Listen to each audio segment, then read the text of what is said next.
Hello, ഇന്ന് നമ്മൾ വന്നേക്കുന്ന ഒരു ഇന്റീരിയർ സെറ്റിങ്ങിനാട്ടോ. അപ്പോൾ നമ്മൾ സെറ്റ് ചെയ്യാനുള്ള സ്പേസ് ആട്ടോ ഈ കണ്ടുകൊണ്ടിരിക്കുന്നത്. ഇതിന്റെ ബാൽക്കണിയിൽ നിന്നുള്ള വ്യൂ ഒക്കെ കണ്ട് ആസ്വദിച്ച് ഇറങ്ങിയപ്പോഴാണ് കേട്ടോ നമ്മളെ പിള്ളേർ പണിയെടുക്കാൻ തുടങ്ങിയിട്ടുണ്ട് കേട്ടോ. അപ്പോൾ ഞാൻ നോക്കിയപ്പോൾ അതേ രണ്ടുപേരും അവിടെ ഇരുന്ന് പണിയെടുക്കാൻ തുടങ്ങി. 2-3 ദിവസത്തെ സെറ്റിംഗ് ആയതുകൊണ്ട് ഞാനൊരു ഫൈനൽ സ്റ്റെപ്പിലാട്ടോ പോയിട്ടുണ്ടായിരുന്നു. അപ്പോൾ നമ്മുടെ പിള്ളേർ ഇരുന്ന് പണിയെടുക്കുന്നുണ്ടായിരുന്നു. അപ്പോൾ ഞാൻ നേരെ ഹെൽപ്പ് ചെയ്യാൻ കൂടിയിട്ടോ. അപ്പോൾ ഹെൽപ്പും ചെയ്യുന്നുണ്ട്, വീഡിയോ എടുക്കുന്നുണ്ട്. മുറ്റത്ത് നിന്ന് പണിയെടുക്കുമ്പോഴാട്ടോ ഗംഗയിൽ ഒരു മനമാറ്റം കണ്ടത്.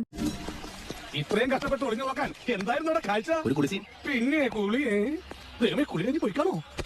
കുളിസിയും കണ്ടു കഴിഞ്ഞപ്പോഴാട്ടോ നമ്മൾ പ്ലാൻസ് സെറ്റ് ചെയ്യാൻ ആൾക്കാർ വന്നിട്ടുണ്ടായി. അപ്പോൾ നമ്മൾ പ്ലാൻസ് ഒക്കെ സെറ്റ് ചെയ്ത് കഴിഞ്ഞ് നമ്മൾ അതിനകത്ത് ഇടാനുള്ള സ്റ്റോണും കാര്യങ്ങളൊക്കെ ഇട്ടിട്ടോ. അപ്പോൾ അത് കഴിഞ്ഞ് പിന്നെ വിശപ്പിൻ്റെ വിളികൾ വന്നതുകൊണ്ട് തന്നെ നമ്മൾ നേരെ വണ്ടി എടുത്തിട്ട് നമ്മൾ നേരെ ഫുഡ് കഴിക്കാനായിട്ടോ പോയത്. അത് പെരുന്തമണ്ണയാണ് നമ്മുടെ ലൊക്കേഷൻ വരുന്നത്. അപ്പോൾ അവിടെയുള്ള ബെസ്റ്റ് റെസ്റ്റോറൻറ്റിൽ തന്നെ കയറിട്ടോ. ഫുഡ് കഴിച്ചിട്ട് നേരെ നമ്മൾ സൈറ്റിൽ തന്നെ പോകുന്നു കേട്ടോ. അപ്പോൾ നേരെ സൈറ്റിൽ കയറി ഒരുപാട് പണി ഉണ്ടായിരുന്നു. അത് കഴിഞ്ഞപ്പോഴാണ് രാത്രിയായി എന്നുള്ള ബോധം ഞങ്ങൾക്ക് വന്നത്. വർക്ക് കഴിഞ്ഞ് വന്നപ്പോൾ എല്ലാവരും കിളി പറയിട്ടോ. അപ്പോൾ ഇതാണ് അവസ്ഥ. എന്തെങ്കിലും പറയും, എന്തെങ്കിലും പറയും.